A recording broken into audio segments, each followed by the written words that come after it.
Easter के पश्चात प्रथम रविवार की आराधना में हम आप सबों का एक बार फिर स्वागत करते हैं और प्रभु का धन्यवाद करते हैं इस नए दिन के लिए, इस नए जीवन के लिए। ईस्टर का प्रथम रविवार क्वासी मोडो जेनेकी अर्थात नए जन्मे बच्चे के समान। और आइए आज की इस आराधना को हम गीत नंबर 66 गाते हुए आरंभ करने पाएंगे। सॉन्ग नंबर 66 66, परम पवित्र त्रैक परमेश्वर।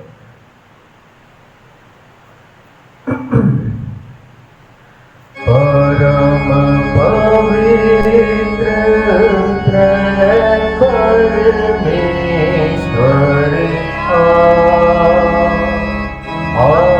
प्रभु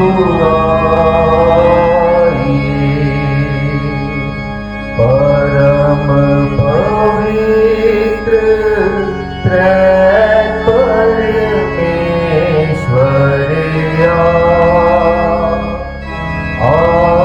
प्रभु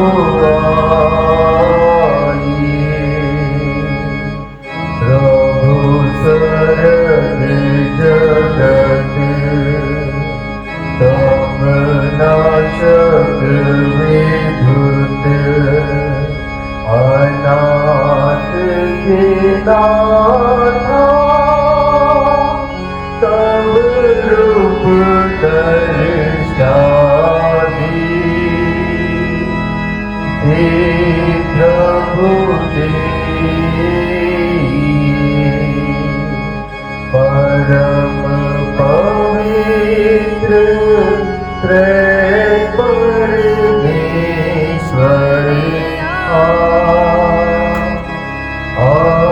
प्रभु भोला मैंने मन का द्वार पाप से भरा बेशुमार अपने लहू से धोले मसीहा धो प्रभु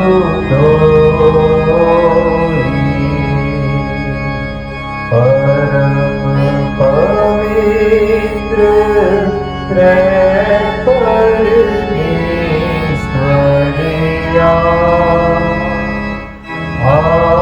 प्रभु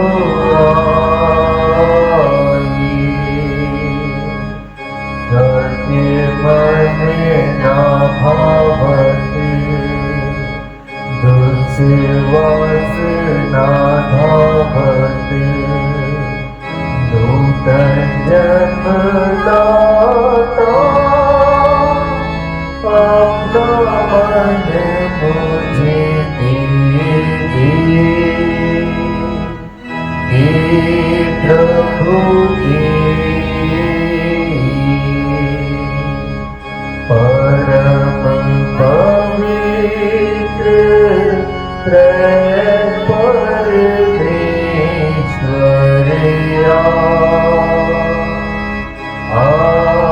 प्रभु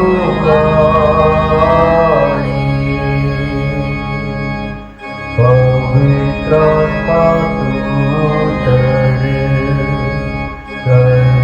शुद्ध ये मंदिर ज्योति चमका दे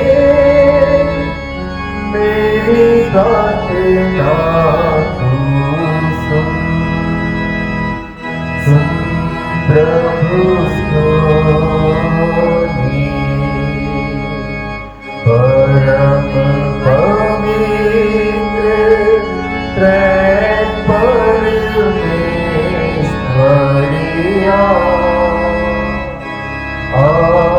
प्रभु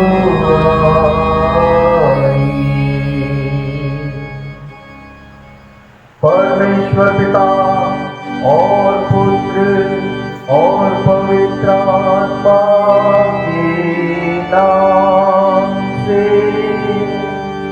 आमीन।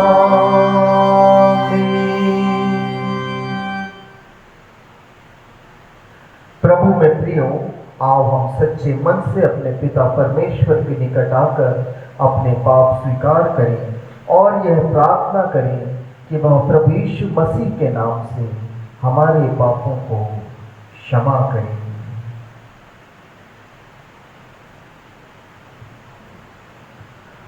हमारी सहायता प्रभु के नाम में है, जो स्वर्ग और पृथ्वी का करता है।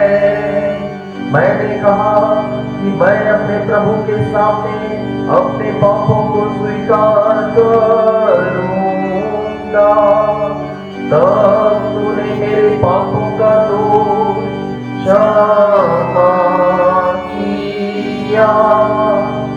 हे सर्वशक्तिमान परमेश्वर, हमारे कर्ता और त्राता, हम अधम पापी तेरे सामने मान लेते हैं कि हम स्वभाव ही से पापमय और अशुद्ध हैं और कि हमने मनसा, वाचा और कर्म से तेरे विरुद्ध पाप किया है। इसलिए हम तेरे अनुग्रह को खोजने और प्राप्त करने के लिए प्रभु यीशु मसीह के द्वारा तेरी अपार दया की शरण लेते हैं। हे अत्यंत दयालु पिता, तू जिसने अपने इकलौते पुत्र को हमारे पापों के कारण मृत्यु भोगने दिया, हम पर दया कर और उसी के कारण हमारे सब पापों को क्षमा कर। तू अपने पवित्र आत्मा के द्वारा हमें अपना सच्चा आत्मिक ज्ञान दे कि हम तेरी इच्छा को पहचाने और तेरे वचन का ठीक आज्ञा पालन करें, जिससे कि तेरे अनुग्रह द्वारा हम अनंत जीवन पाएं, हमारे प्रभु यीशु मसीह के द्वारा। आमीन। तुम्हारी स्वीकृति पर मैं प्रभु के आज्ञा के अनुसार तुमको, जो सच्चे मन से पश्चाताप करते हो और उस पर विश्वास करते हो, तुम्हारे सब पापों की संपूर्ण क्षमा तुम्हें परमेश्वर पिता और पुत्र और पवित्र आत्मा के नाम से सुनाता हूँ। आमीन। आज के दिन के लिए ठहराया हुआ इंट्राइट हमें मिलता है गीत की किताब में पेज नंबर 73 पर। ईस्टर के बाद का पहला रविवार। नए जन्मे बच्चों की तरह निर्मल आत्मिक दूध की अभिलाषा करो। हे मेरी प्रजा, सुन, मैं तुझको चिताए देता हूँ। हे इज़राइल, भला हो कि तू मेरी सुने। परमेश्वर जो हमारा बल है, उसका गीत आनंद से गाओ। याकूब के परमेश्वर का जय जयकार करो। परमेश्वर पिता और पुत्र और पवित्र आत्मा की महिमा हो, जैसी आदम ने की, अब है और सदा से सर्वदा होगी। आमीन। हे प्रभु, हम पर दया कर। हे कृष्ण, हम पर दया कर। हे प्रभु, हम पर दया कर।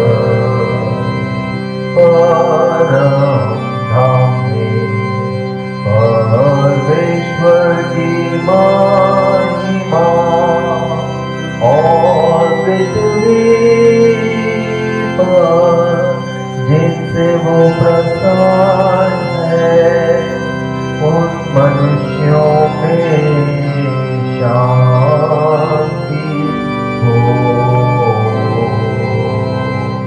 हे प्रभु परमेश्वर, हे स्वर्गीय राजा, हे परमेश्वर सच्चा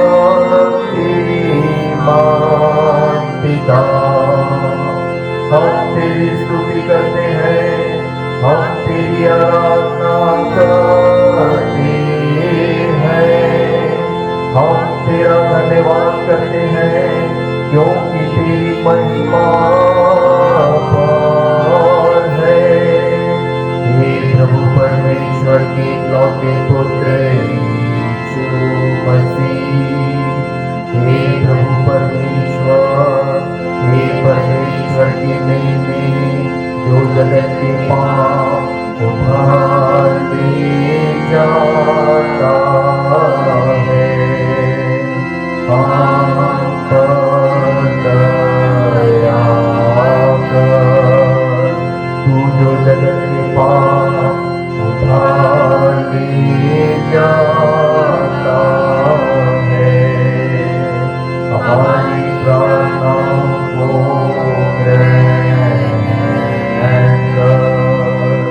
तू जो पिता के दाहिने हाथ बैठा है, हम पर दया कर, क्योंकि केवल तू ही पवित्र है, केवल तू ही प्रभु है, केवल तू ही है मसीह पवित्र आत्मा के साथ परमेश्वर पिता की महिमा में सर्वोच्च है।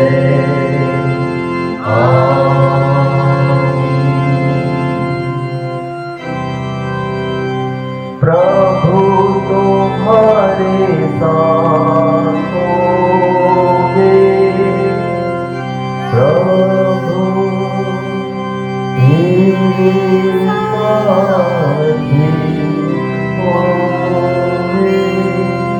हम प्रार्थना करें।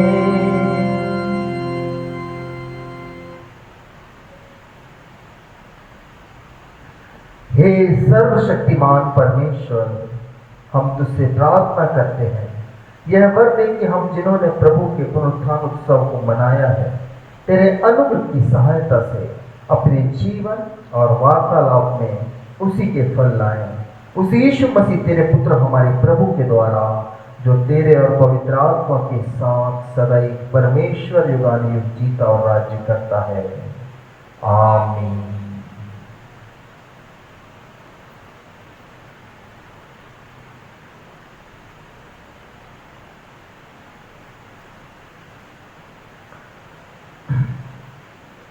हम आज के दिन के लिए ठहराए हुए बाइबल पाठों का अध्ययन करने पाएंगे और पुराने नियम का पाठ जो आज के दिन के लिए ठहराया गया है हमें मिलता है उत्पत्ति नाम पुस्तक, उसका 32वां अध्याय और उसके 22वें पद से 31वें पद तक के। मैं आप सबों के लिए इस वचन को पढ़ना चाहूँगा। उत्पत्ति उसका 32वां अध्याय और पद 22 से लेकर के 31वें पद तक के। यहाँ इस प्रकार से लिखा हुआ है, उसी रात वह उठा और अपनी दोनों स्त्रियों और दोनों दासियों और 11 लड़कों को संग लेकर घाट से यब्बोक नदी के पार उतर गया। उसने उन्हें उस नदी के पार उतार दिया, वरन अपना सब कुछ पार उतार दिया और याकूब आप अकेला रह गया। तब कोई पुरुष आकर पांव फटने तक उससे मल्ल युद्ध करता रहा। जब उसने देखा कि मैं याकूब पर प्रबल नहीं होता, तब उसकी जान की नस को छुआ और याकूब की जान की नस उससे मल्लयुद्ध करते ही करते चढ़ गई। तब उसने कहा, मुझे जाने दे, क्योंकि भोर होने वाला है। याकूब ने कहा, जब तक तू मुझे आशीर्वाद ना दे, तब तक मैं तुझे जाने ना दूंगा। और उसने याकूब से पूछा, तेरा नाम क्या है? उसने कहा, याकूब। उसने कहा, तेरा नाम अब याकूब नहीं, परंतु इज़राइल होगा, क्योंकि तू परमेश्वर से और मनुष्यों से भी युद्ध करके प्रबल हुआ है। याकूब ने कहा, मैं विनती करता हूँ, मुझे अपना नाम बता। उसने कहा, तू मेरा नाम क्यों पूछता है? तब उसने उसको वही आशीर्वाद दिया। तब याकूब ने यह कहकर उस स्थान का नाम पनीएल रखा, परमेश्वर को आमने सामने देखने पर भी मेरा प्राण बच गया है। पनीएल के पास से चलते चलते सूर्य उदय हो गया और वह जाम से लंगड़ाता था। यहाँ पर पुराने नियम का पाठ समाप्त होता है। इसी के साथ हम पत्री के पाठ को भी पढ़ लेंगे। पत्री का पाठ जो आज के दिन के लिए ठहराया गया है हमें मिलता है यूहन्ना की पहली पत्री, यूहन्ना की पहली पत्री उसका 5वां अध्याय और पद 4 से 10 तक मैं आप सबों के लिए इसे पढ़ना चाहूंगा। पहला यूहन्ना 5 पद 4 से 10 तक। यहां परमेश्वर का वचन कहता है, क्योंकि जो कुछ परमेश्वर से उत्पन्न हुआ है वह संसार पर जय प्राप्त करता है, और वह विजय जिससे संसार पर जय प्राप्त होती है हमारा विश्वास है। संसार पर जय पाने वाला कौन है? केवल वह जिसका यह विश्वास है कि यीशु परमेश्वर का पुत्र है। यही है वह जो पानी और लहू के द्वारा आया था, अर्थात यीशु मसीह। वह न केवल पानी के द्वारा वरन पानी और लहू दोनों के द्वारा आया था, और जो गवाही देता है वह आत्मा है, क्योंकि आत्मा सत्य है। गवाही देने वाले 3 हैं, आत्मा और पानी और लहू, और तीनों एक ही बात पर सहमत हैं। जब हम मनुष्यों की गवाही मान लेते हैं तो परमेश्वर की गवाही तो उससे बढ़कर है, और परमेश्वर की गवाही यह है कि उसने अपने पुत्र के विषय में गवाही दी है। जो परमेश्वर के पुत्र पर विश्वास करता है वह अपने ही में गवाही रखता है। जिसने परमेश्वर पर विश्वास नहीं किया उसने उसे झूठा ठहराया, क्योंकि उसने उस गवाही पर विश्वास नहीं किया जो परमेश्वर ने अपने पुत्र के विषय में दी है। यहाँ पर पवित्र पत्री का पाठ समाप्त होता है। आइए हम सब मिल करके एक और गीत गाने पाएंगे। गीत नंबर 5, गीत नंबर 5, मानव शांति धारण करे।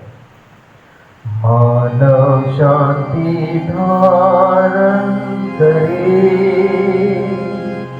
भय और आदर से ठहरे, होए एकाग्र हृदय सारे, बीच है राजा हमारे। आता ऐश्वर के साथ हो, राजा प्रतिष्ठित हो। आता ऐश्वर के साथ हो, राजा प्रतिष्ठित हो। करूबी सराफी सामने झुके रहते सामने, चेहरा ढांपे हुए उसके, गाते हैं गीत स्तुति के। हालेलुया, हालेलुया, जय जय हालेलुया, हालेलुया, हालेलुया, जय जय हालेलुया।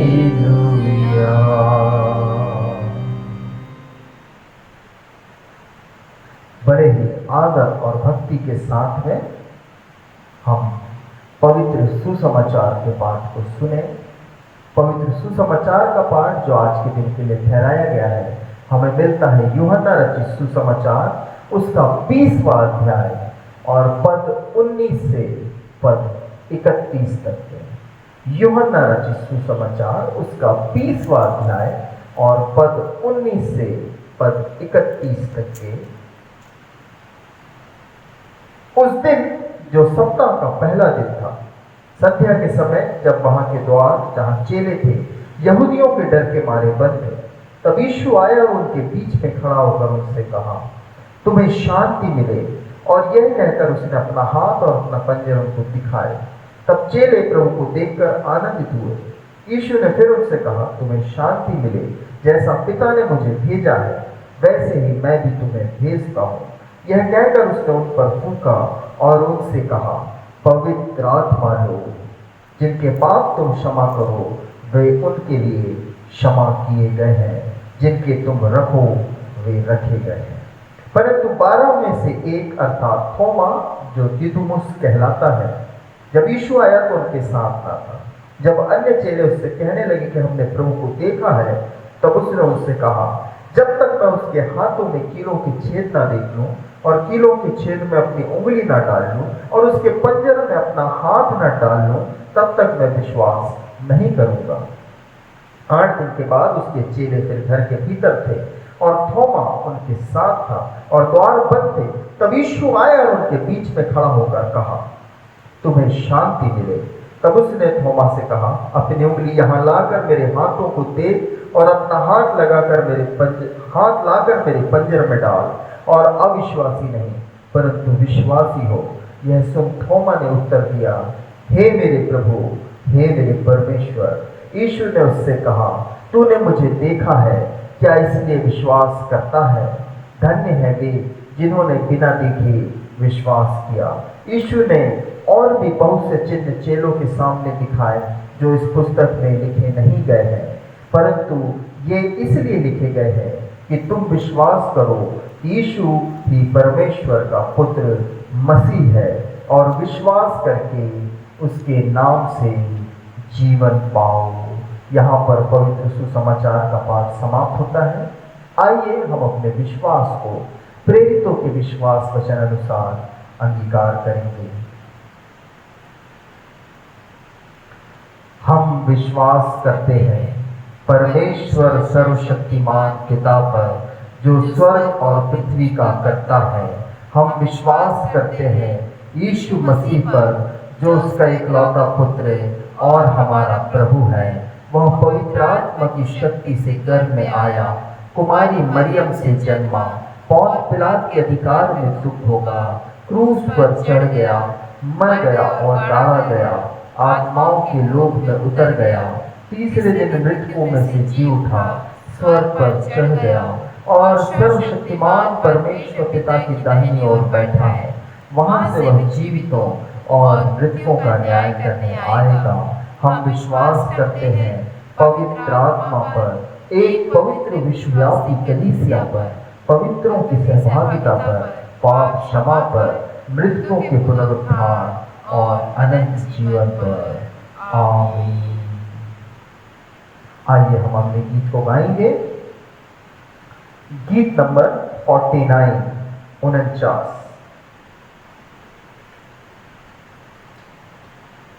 हे मन तू जाग और कर लेगा। हे मन तू जाग और कर लेगा और अपने चैन का कर बया। सब सुख है यीशु का दान, वो मंगलदाता है महान, वो मंगलदाता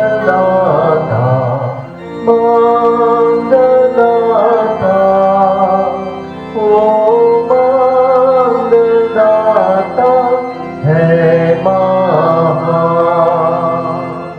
वो देखता था तेरा दीदार, तो भी ना छोड़ा तेरा प्यार। तेरी दुर्गति को करके दूर है मुक्तिदाता, प्रेम से तू है मुक्तिदाता, मुक्तिदाता।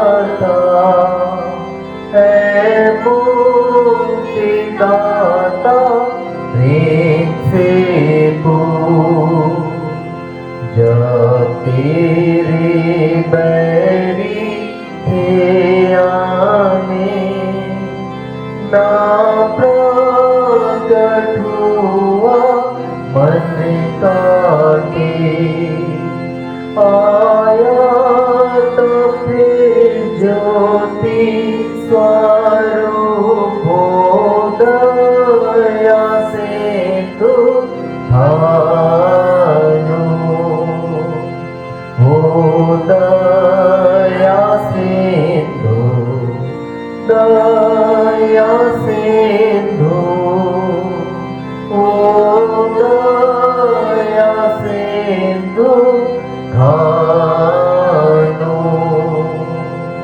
जब लज्जित हो तू रोता था, जब पाप से क्लेशित होता था, सदा मसीह था तेरे साथ,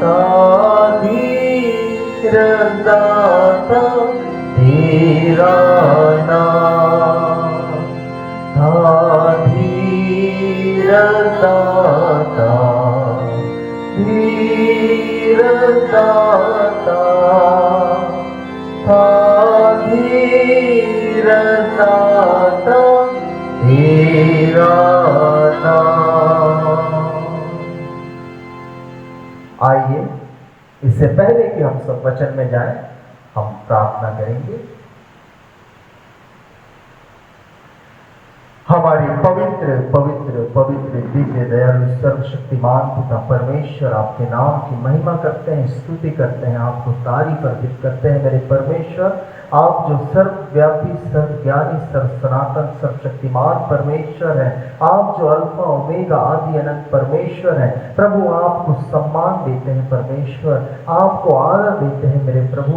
सारा आदर महिमा सम्मान आपको देते हुए प्रभु बड़े आदर भक्ति के साथ में आपके चरणों की निकटता में आते हैं। और आज के दिन के लिए खुदावंद परमेश्वर की इस पवित्र दिन में एक बार फिर तूने अपने संगति में आने के लिए, तेरे सम्मुख उपस्थित होने के लिए हमारी सहायता और मदद किया है। खुदावंद परमेश्वर, आज की आराधना को हम तेरे हाथ में सौंपते हैं। निश्चय खुदावंद परमेश्वर, तेरी उपस्थिति और तेरी संगति हमारे साथ बनी हुई है। ओ प्रभु, होने दे कि हम सब पर तेरी करुणा, जो तेरे वचनों को सुनते और तुझको मानते हैं प्रभु से, निरंतर बनी रहने वाली हो सके खुदावंद परमेश्वर। विशेष रूप से प्रभु आज इस समस्त संसार के लिए, हमारे देश और देश निवासियों के लिए प्रभु प्रार्थना करते हैं मेरे परमेश्वर। जबकि एक महामारी के कारण से प्रभु हम सब अपने अपने घरों में पाए जा रहे हैं, ओ प्यारे प्रभु जी लॉकडाउन के अंदर में है मेरे परमेश्वर। निश्चय प्रभु ये समय है कि हम और भी अधिक तेरी संगति में अपने आप को बढ़ाते जाएं, अपने आप को लीन करते जाएं मेरे परमेश्वर। अधिक से अधिक वचनों को पढ़े, अधिक से अधिक प्रार्थनाओं को करें। और यह अवसर तू हमें दे रहा है प्रभु, यह अनुग्रह तू हमें दे रहा है, हम तेरा धन्यवाद करते हैं प्यारे प्रभु। तो भी पिता परमेश्वर, इसी आराधना में फिर तेरी उपस्थिति को चाहते हैं खुदावन।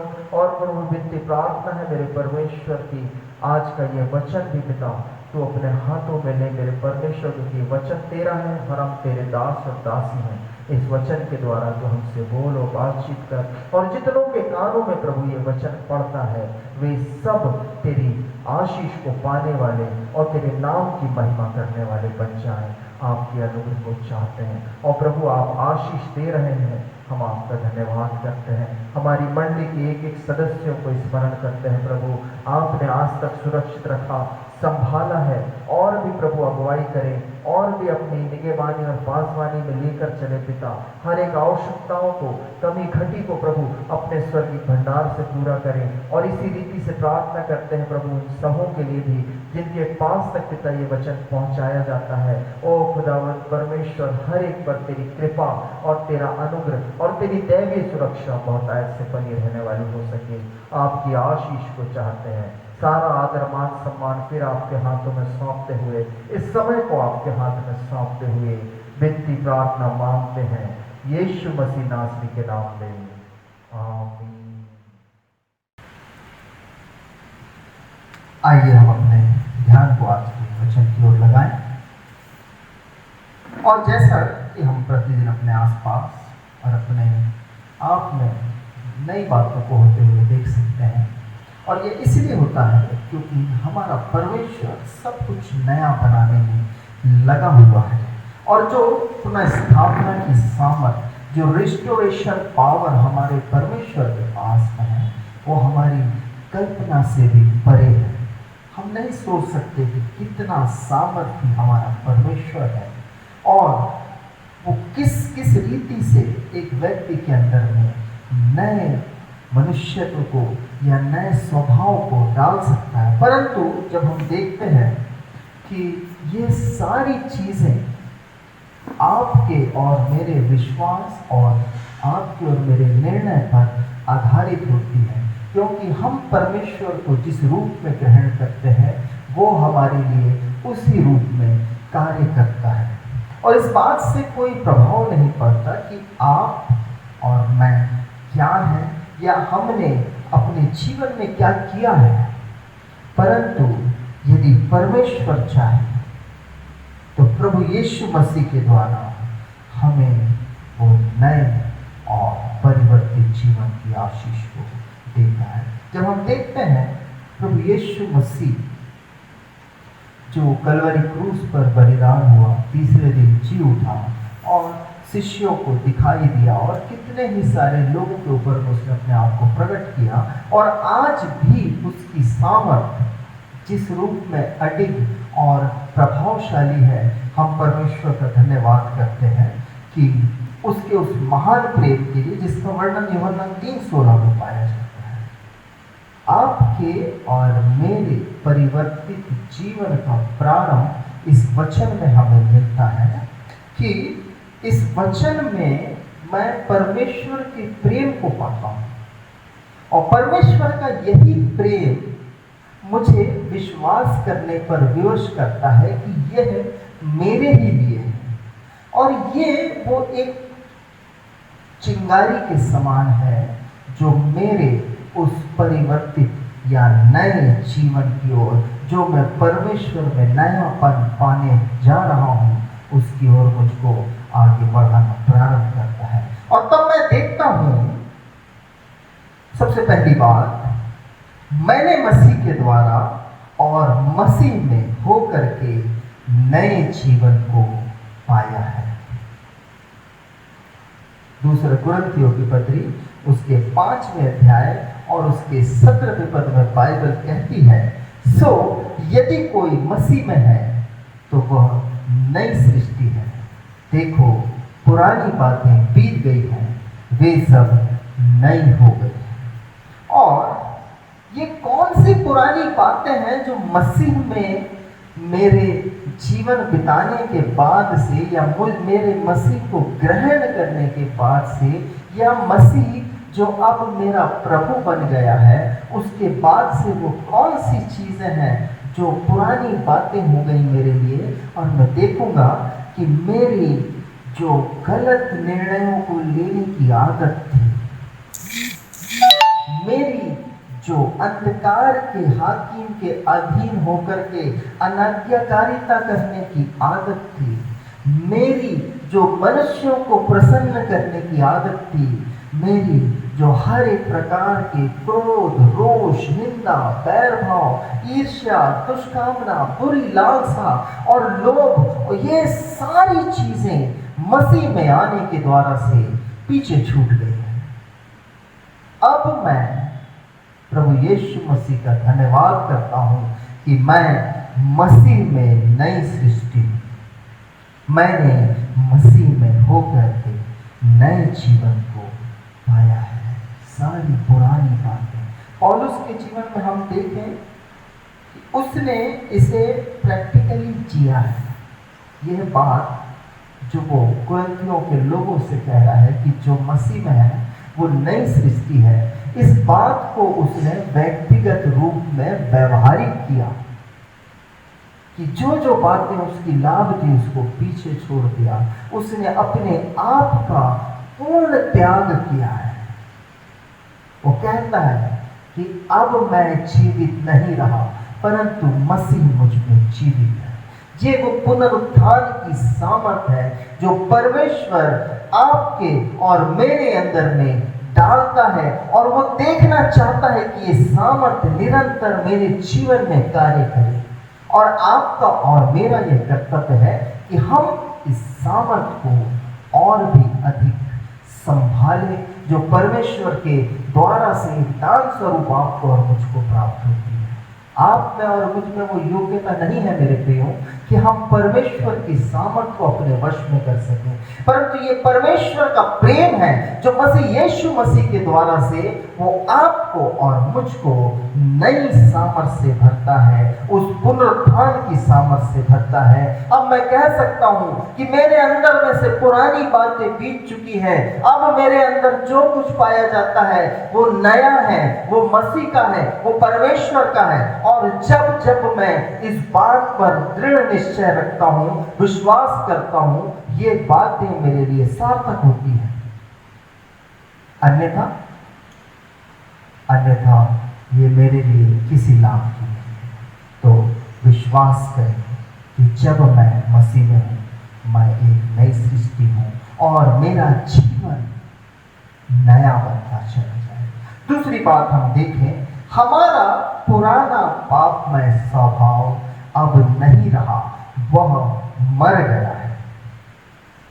अब मैं मसीह के स्वभाव को अपनाते हुए अपनी नई पहचान में आगे बढ़ता हूं, जीवन बिताता हूं। क्या पहचान है मेरी? कि मैं मसीह में नया हूं, मैंने एक नया मनुष्यत्व प्राप्त किया है। कुलुस्सियों की पत्री उसके 3 अध्याय और 9, 10, 11 पद को यदि हम देखें, यहाँ पर लिखा हुआ है, कुलुस्सियों की पत्री उसका 3 अध्याय और पद 9 से 11 तक में यहाँ लिखा हुआ है, एक दूसरे से झूठ मत बोलो, क्योंकि तुमने पुराने मनुष्यत्व को उसके कामों समेत उतार डाला है और नए मनुष्यत्व को पहन लिया है। ये नया मनुष्यत्व क्या है? जब मैं यूनानी भाषा में इस शब्द को देख रहा था, नए मनुष्यत्व को, तो मुझे ये शब्द मिला नीहोटेरोस, नीहोटेरोस, NEHOTEROS, नीहोटेरोस। और इसका मतलब यूनानी भाषा में होता है रीजेनरेटेड, फिर से बनाया हुआ, पुनः निर्मित। दूसरा इस शब्द का अर्थ होता है यूथफुल। आप जानते हैं यूथफुल मतलब जवान, तरोताजा, फ्रेश। क्या ये एक्सपीरियंस आप अपने अंदर करते हैं कि हाँ, जब से मैं मसीह में आया हूँ, मैं अपने आप के अंदर में एक नए प्रकार की ऊर्जा का अनुभव करता हूँ, मैं अपने आप में अपने आप को परिवर्तित महसूस करता हूँ, सचमुच में मैं मसीह में अपने आप को तरोताज़ा महसूस करता हूँ। मेरा जो पुराना मनुष्य था, जिसके अंदर में मैं शायद निराशा में जीवन बिताता था, दुख में जीवन बिताता था, हताशा में जीवन बिताता था, मैं चिंताओं से, कुंठाओं से ग्रसित था, परंतु अब परमेश्वर का धन्यवाद करता हूँ कि उसने मुझे नया मनुष्यत्व दिया है। एक दूसरे से झूठ मत बोलो, क्योंकि तुमने पुराने मनुष्यत्व को उसके कामों समेत उतार डाला है और नए मनुष्यत्व को पहन लिया है, जो अपने सृजनहार के स्वरूप के अनुसार ज्ञान प्राप्त करने के लिए नया बनता जाता है। कैसा?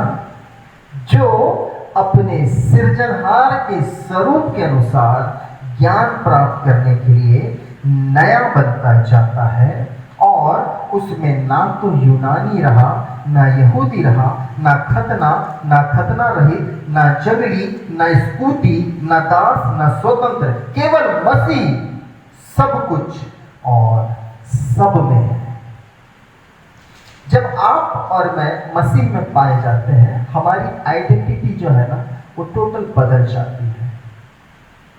उसमें मैं का कोई स्थान नहीं होता, उसमें मेरे परमेश्वर का प्रथम स्थान है। उसके बाद जो कुछ है वो हम हैं।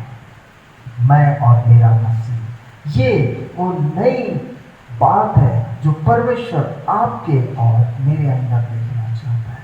क्या मैं अपने आप का त्याग करके उस नए जीवन को पाने की ओर बढ़ चला हूं, या अब भी उसी पुराने स्वभाव के अनुसार अपना जीवन व्यतीत करता हूं। इफिसियों की पत्री के अंदर में जब मैं दूसरे अध्याय को पढ़ता हूं, मेरे प्रियो, इस वचन को मैं बार बार अपने वक्तव्यों के अंदर में मैं लेता हूं, और इस वचन को हमें समझना होगा कि ये कितना ही महत्वपूर्ण है कि मसीह आपको और मुझको मृत्यु से छुड़ा करके और जीवन की ओर लेकर के जा रहा है। इफिसियों की पत्री दूसरा अध्याय पहले पद से आपके लिए पढ़ रहा हूं।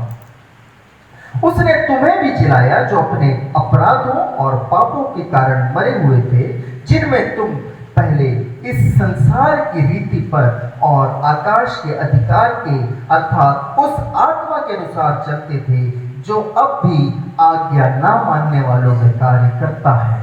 इसमें हम भी सबके सब पहले अपने शरीर की लालसाओं के अनुसार दिन बिताते थे और शरीर और मन की इच्छाओं को पूरी करते थे, और अन्य लोगों के समान स्वभाव ही से क्रोध की संतान थे। ये मेरा पुराना मनुष्य था मेरे प्रियो, परंतु अभी मुझे कुछ बदलाव दिखलाने हैं, क्योंकि मैं नए मनुष्यत्व को जब मैं प्राप्त किया है, जब मैंने पुराने मनुष्यत्व को उतार डाला है, तो मुझे अपने सृजनहार के स्वरूप के अनुसार ज्ञान प्राप्त करने के लिए नया बनते चले जाना है। कौन है मेरा सृजनहार? कौन है मेरा सृजनहार? किसने मुझे बनाया है?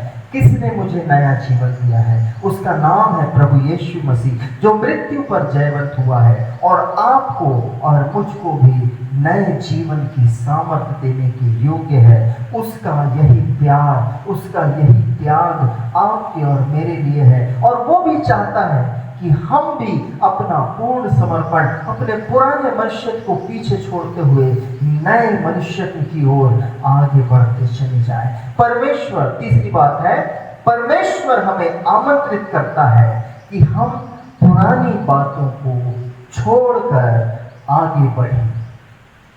जैसा हम बात कर रहे हैं, हमें पुरानी बातों को, जो बातें बीत गई है, जिसको आप और मैं कभी बदल नहीं सकते।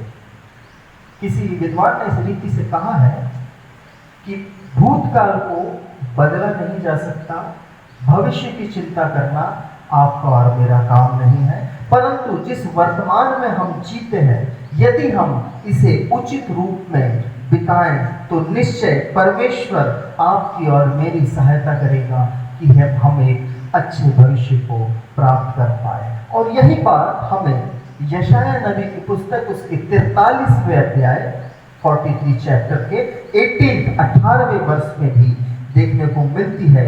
यहाँ पर लिखा हुआ है, बीती हुई घटनाओं का स्मरण मत करो, ना प्राचीन काल की बात पर मन लगाओ। क्यों? पुरानी चीजें जो हो चुकी हैं, आप और मैं उसको नहीं देख सकते, but we must look ahead कि अभी जो हो रहा है, क्या मैं अपने आप को इससे उबार पाऊंगा? मैं जो बुराई का जीवन व्यतीत करता था, अब मसीह में नई सृष्टि बन गया हूं, क्या मैं उस नए स्वभाव को, उस नएपन को अपने अंदर से दिखा पाऊंगा? क्योंकि बहुत बार ये आवश्यक होता है कि हम अपना पिछला जीवन पीछे छोड़ दें, अन्यथा ये आपके और मेरे लिए नाश का कारण बन सकता है। हम बाइबल के अंदर में लूत को भली भांति जानते हैं, अब्राहम का भतीजा लूत। उत्पत्ति की पुस्तक के अंदर में इसका काफी लंबा चौड़ा वर्णन है, जो अब्राहम के साथ चलता रहता था, परंतु एक समय ऐसा आया जब वो दोनों का बिछोह हुआ और उन दोनों को सेपरेट होना पड़ा, और लूत ने सदोम की तराई के पास की भूमि को ले लिया। उसमें कुछ भी गलत नहीं था, परंतु एक समय ऐसा आया जबकि वो सदोम नगर में फल फूल रहा था, परमेश्वर ने उससे कहा कि तू इस नगर को छोड़ करके चला जाए। लूत निकला, उसकी बेटी निकली, पत्नी भी निकली, बट इस लूत की पत्नी के मन में कुछ ऐसी बात थी। परमेश्वर ने बोला था पीछे मुड़ करके मत देखना। लूका रचित सुसमाचार उसके 17वें अध्याय और उसके 32वें पद में कई वर्षों के बाद में एक बार फिर से लूत की पत्नी का वर्णन आता है। लूका रचित सुसमाचार 17 अध्याय 32 पद आपके लिए पढ़ रहा हूं। यहां पर लिखा है, लूत की पत्नी को स्मरण रखो।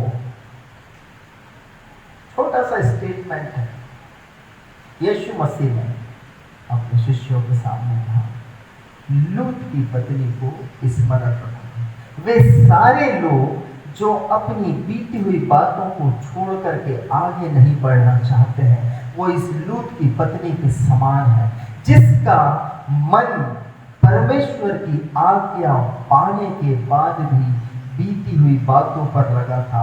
अरे, जिस परमेश्वर ने लूत को आज तक संभाला था, जिस परमेश्वर ने लूत को नाश से बचा रहा था, क्या वही परमेश्वर उन्हें पुनः स्थापित नहीं कर सकता था?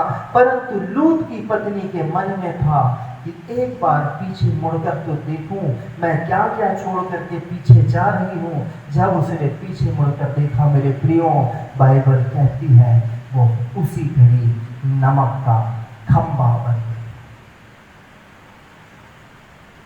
She was finished। आपके और मेरे लिए भी आवश्यक है, बीती हुई घटनाओं का स्मरण मत करो, ना प्राचीन काल की बात पर मन लगाओ, परंतु मसीह में नए बनते जाना है। हमें मसीह के अंदर में उस नए स्वभाव को, उस नएपन को प्राप्त करते जाना है। जैसा बाइबल कहती है, सो यदि कोई मसीह में है तो वो नई सृष्टि है। वही नई सृष्टि आपको और मुझको बनना है। चौथी बात हम देखें, परमेश्वर हमें निरंतर नवीनता प्रदान करता है। हमारे परमेश्वर की दृष्टि में हर दिन एक नया दिन है और इस नए दिन को आपको और मुझको भी नए मनुष्यत्व के साथ व्यतीत करना है।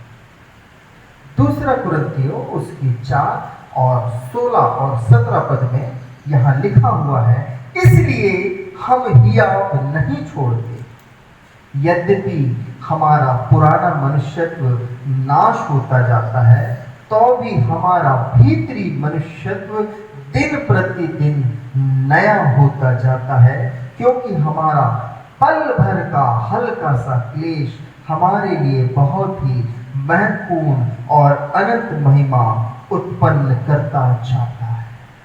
थोड़े समय का कष्ट, पुरानी चीजों को छोड़ना इतना आसान तो नहीं होता है, परंतु यदि हम उस पुरानी बात का त्याग करते हैं, विश्वास कीजिए मेरे प्रियो, ये हमारे लिए बहुत ही महत्वपूर्ण और अनंत महिमा उत्पन्न करता है। प्रतिदिन जो हमारे लिए नया प्रारंभ है, हम उसमें नए जीवन की सी चाल चलें, परमेश्वर को प्रसन्न करने वाली चाल चलें। इस नए जीवन के अंदर में हम प्रभु को महिमा देना सीखें, उसको आदर देना सीखें। जो योग्य स्थान उसका आपके और मेरे जीवन में होना चाहिए, उसे देना सीखें, और हम पाएंगे कि हम उसके स्वरूप में बढ़ते जा रहे हैं। क्योंकि 5वां बिंदु हमारा इसी बात को सिखलाता है कि हमारी नवीनता का वही स्वरूप होना चाहिए जो वास्तव में परमेश्वर ने हमें दिया था और आज भी हमें देखना चाहता है। क्या स्वरूप दिया था? उत्पत्ति की पुस्तक उसके पहले अध्याय और उसके 31वें पद को जब हम पढ़ते हैं, तब परमेश्वर ने जो कुछ बनाया था सबको देखा, तो क्या देखा कि वह बहुत ही अच्छा है। आत्मचिंतन का एक विषय है। परमेश्वर ने जो कुछ बनाया था, सबको देखा तो क्या देखा कि वह बहुत ही अच्छा है। मैंने कहा आपसे ये आत्मचिंतन का विषय है। क्यों आत्मचिंतन का विषय है? सवाल करें अपने आप से, क्या आज मैं उस ही रूप में पाया जाता हूं जैसा मेरे परमेश्वर ने मुझको बनाया, जैसा वो चाहता था? क्या वही स्वरूप मैं अपने अंदर में सजोए हुए हूं?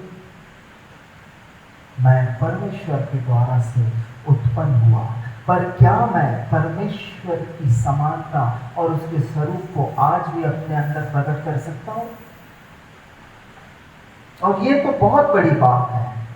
क्या मैं यह कह सकता हूं कि मेरा जो जीवन है वो प्रभु में ग्रहण योग्य है, कि मेरे जीवन को परमेश्वर निश्चय ग्रहण करेगा, या मेरे जीवन से परमेश्वर निश्चय ही प्रसन्न है? हमारा वही स्वरूप होना चाहिए जो वास्तव में परमेश्वर हमें देखना चाहता है, जो उसने हमें दिया था। हम उसे कहीं खो बैठे हैं, पता नहीं कैसे, क्यों? हम परमेश्वर की बातों को बहुत हल्का जानते हैं मेरे प्रियो। ये हल्की बातें नहीं हैं, ये आपके और मेरे लाभ की बातें हैं, ये आपके और मेरे लिए बहुत ही फायदेमंद बातें हैं। यदि मैं इन बातों को मानता हूं, यह जीवन तो थोड़े समय का मेरे प्रियो, जो जीवन परमेश्वर, वो नया जीवन जो आपको और मुझको देना चाहता है, वो क्षणिक नहीं होगा, वो अनंत काल का होगा। अनंत काल तक हम परमेश्वर के साथ आनंद और सुख और ऐश्वर्य में अपना जीवन बिता पाएंगे। परंतु सबसे पहले मुझे वो नवीनता प्राप्त करनी होगी। अंदर से अपने आप को बदलना प्रारंभ करना पड़ेगा, मुझे रिन्यूड बनना पड़ेगा, रिस्टोर्ड होना पड़ेगा। मेरा जो बिगड़ा सा स्वरूप है उसमें मुझको सुधार करने का सामना करना पड़ेगा। छठी बात, जब ये नया जीवन प्रारंभ होता है, हमें कठिन परिस्थितियों का सामना करना पड़ सकता है, तो भी विश्वास करें, हर परिस्थिति में परमेश्वर की करुणा प्रतिदिन नई होती जाती है। ये मेरा बाइबल का फेवरेट वर्स है मेरे प्रियो, ये सबसे पसंदीदा पद मेरे लिए है। विलाप गीत 3 उसका 22 से 24 पद मैं आपके लिए पढ़ना चाहूंगा। हम मिट नहीं गए, यह यहोवा की महाकरुणा का फल है, क्योंकि उसकी दया अमर है, प्रति भोर वह नई होती रहती है, तेरी सच्चाई महान है। मेरे मन ने कहा, यहोवा मेरा भाग है, इस कारण मैं उसी में आशा रखूंगा। कितना महान हमारा परमेश्वर, एवरी डे, हर दिन वो आपके और मेरे लिए नई करुणा, नई दया प्रकट करता है। क्यों ये दया नई हो जाती है? क्योंकि मैं तो दुष्ट और पापी हूं और मैं पापमय जीवन व्यतीत करता हूं, परंतु परमेश्वर हर दिन मुझे यह अवसर देता है मेरे प्रियो कि मैं उस पुराने मनुष्यत्व का त्याग करके और नए जीवन की सी चाल चले।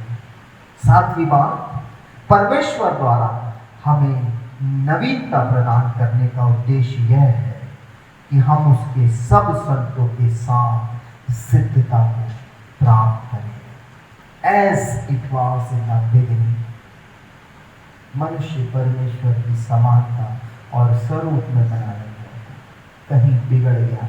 तो भी मेरे प्रियो, इस संसार में कितने ही ऐसे रहे जिन्होंने परमेश्वर की इच्छाओं को अपने जीवन में पूरा करके वही स्वरूप प्रकट किया जो वास्तव में परमेश्वर मनुष्यों में देखना चाहता था। आज भी वो नवीनता प्रदान करने को तैयार है। चाहिए कि मैं अपना समर्पण परमेश्वर की ओर करूं और मैं पाऊंगा कि यह नवीनता मुझे उसके सब संतों के साथ सिद्धता की ओर, उस परफेक्शन की ओर, उस परफेक्ट लाइफ की ओर लेकर के जाना चाहती है जो परमेश्वर सचमुच में आपको और मुझको देना चाहता है। एक फ्लॉलेस जीवन जिसके अंदर में वो सब बातें होंगी जो मैं चाहता हूँ, जो मेरे परमेश्वर की इच्छा के अनुसार है, जो मेरे लिए भली है। ऐसी कोई बात नहीं जिसमें हानि हो या मेरे दुख का कारण बने या मेरी परेशानी का सबब बने या मेरी चिंता का कारण बने। मेरे प्रियो, सिद्धता का जीवन, नया जीवन आपके और मेरे लिए है, जैसा वास्तव में परमेश्वर की सृष्टि को होना चाहिए। हमने परमेश्वर के पुनरुत्थान की सामर्थ्य को देखा है। हमने मसीह में नए जन्म का अनुभव किया है। हमने विश्वास के द्वारा मसीह को पहन लिया है। सच्चाई यह है कि हम नए हैं, हम मसीह में नए हैं। हर पल हमारे लिए नई शुरुआत लेकर के आता है मेरे प्रियो। और मैं प्रभु यीशु मसीह के नाम से आपसे मैं विनती करना चाहूँगा, अपने इस नवीनता का आनंद उठाएं और आइए हम प्रतिदिन प्रभु यीशु मसीह में नया जीवन व्यतीत करें, नए जीवन के अनुभव में अपने जीवन को बिताते जाएं, आगे बढ़ते जाएं। पुरानी बातें जो बीत गई हैं उन्हें छोड़ दें। अब हम परमेश्वर के अनुग्रह से, उसकी सामर्थ्य से, यीशु मसीह की सामर्थ्य से, उसके प्रेम के कारण से नई सृष्टि है। सो नए जीवन की सी चाल चले। प्रभु हम सबको इन्हीं वचनों के द्वारा से बहुतायत की आशीष देवे और अपने अनुग्रह में और महिमा में बढ़ाता जाए। आइए हम सब मिलकर गाएंगे गीत नंबर 180, जय प्रभु यीशु जय अवतार। गीत नंबर 180, जय प्रभु यीशु जय अधिराज। जय प्रभु यीशु जय अधिराजा, जय प्रभु जय जय तारी। जय प्रभु यीशु जय अधिराजा, जय प्रभु जय जय तारी। पाप निमित्त दुख नाच उठाई, तोड़ दियो बलिहारी। पाप निमित्त दुख नाच उठाई, तोड़ दियो बलिहारी। जय प्रभु यीशु जय अधिराजा, जय प्रभु जय जय तारी। दीन दीना तब यीशु खोले, सीधे दिवस निहारी। दीन दीना तब यीशु खोले, सीधे दिवस निहारी। जय प्रभु यीशु जय अधिराजा, जय प्रभु जय जय तारी। रात समय रविवार दिना में सब दिवासा छाड़ी। रात समय रविवार दिना में सब दिवासा छाड़ी। जय प्रभु यीशु जय अधिराजा, जय प्रभु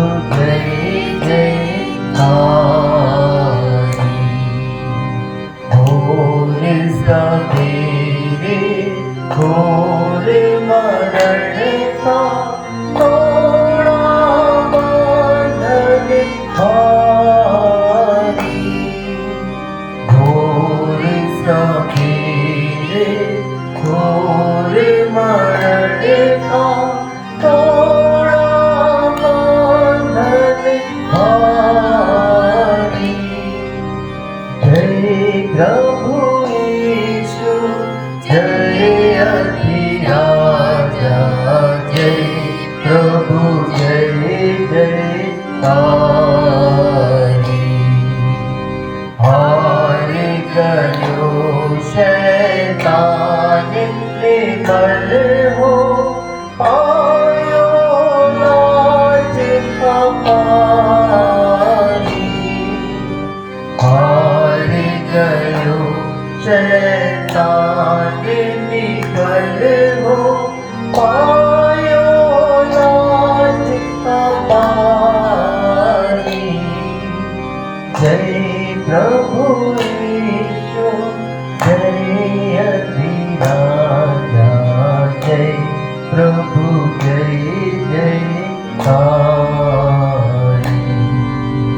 शांत पवित्र तुरंत सरग मां मंगल सुर उच्चारी। शांत पवित्र तुरंत सरग मां मंगल सुर उच्चारी। जय प्रभु यीशु जय अधिराजा, जय प्रभु जय जयकारी। भास्कर जग प्रकाशक यीशु, आश्रित करो निस्तारी। भास्कर जग प्रकाशक यीशु, आश्रित करो निस्तारी। जय प्रभु यीशु जय अधिराजा, जय प्रभु जय जयकारी।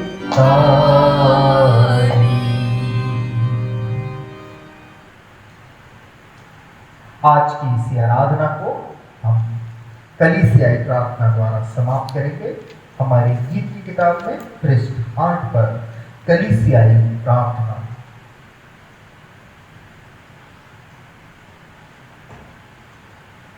आइए हम प्रार्थना करें।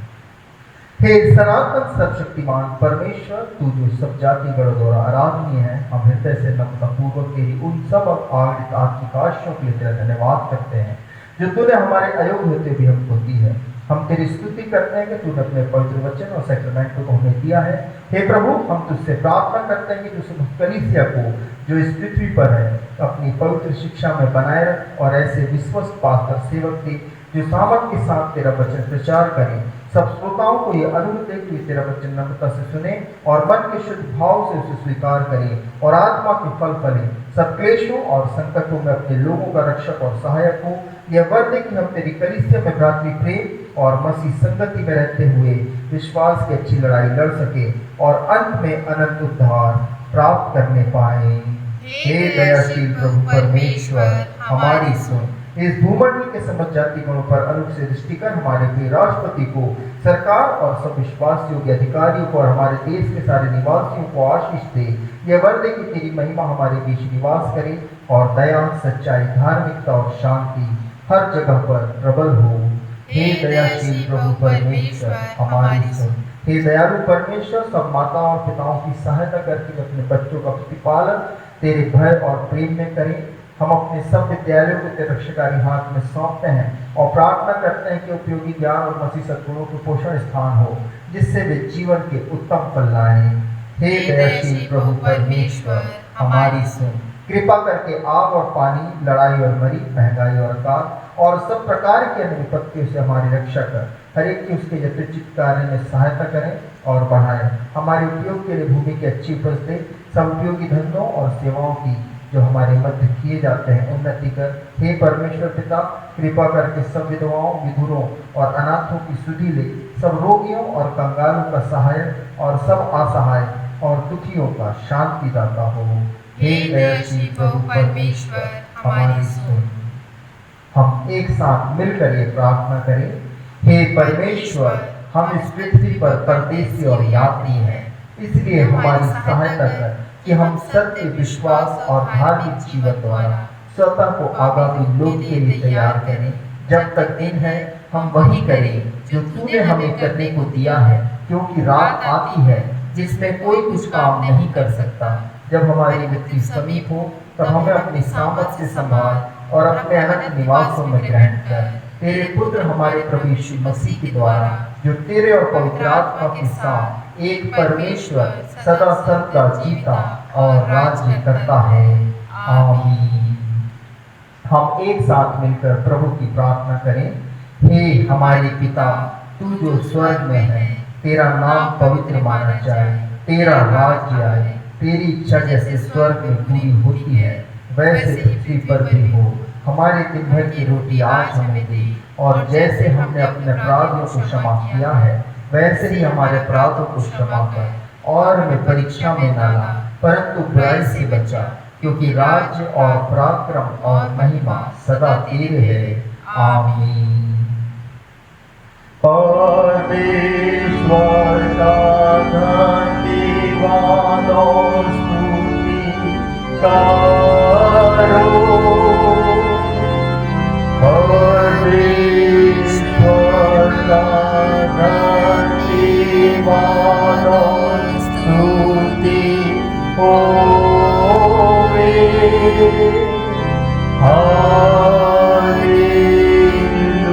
हालेलुया,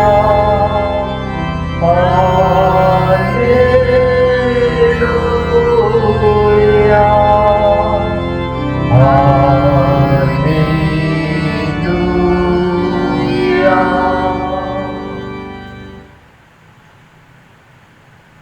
अपने हृदय प्रभु के सामने झुकाकर आशीष ग्रहण करो।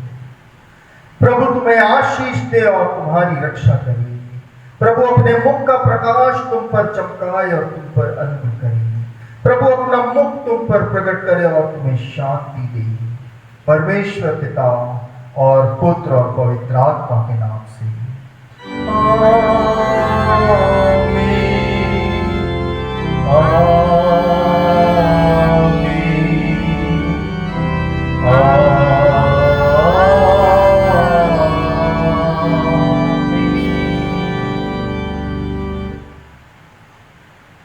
हम सब मिलकर गीत नंबर 47 बोलो जय मिलकर जय के प्रथम और अंतिम पद को गाने पाएंगे। गीत नंबर 47 बोलो जय मिलकर जय, इसका पहला और आखिरी पद। बोलो जय मिलकर जय, बोलो जय यीशु की जय, बोलो जय मिलकर जय, बोलो जय यीशु की जय, बोलो जय जय जय। प्रेम तेरे दिया मन में भर दे तेरी प्रीत। प्रेम तेरे किया मन में भर दे तेरी प्रीत। तेरे भेद के गाएंगी, तेरे प्रेम के गाएंगी। बोलो जय मिलकर जय, बोलो जय यीशु की जय, बोलो जय मिलकर जय, बोलो जय यीशु की जय, बोलो जय जय जय। हितमंद अपनी ले मुझसे, इस मंदिर में तू ही बसे। हितमंद अपनी ले मुझसे, इस मंदिर में तू ही बसे। जग में नाम पढ़े, जग में तेरा नाम पढ़े। बोलो जय मिलकर जय, बोलो जय यीशु की जय, बोलो जय मिलकर जय, बोलो जय यीशु की जय, बोलो जय जय जय।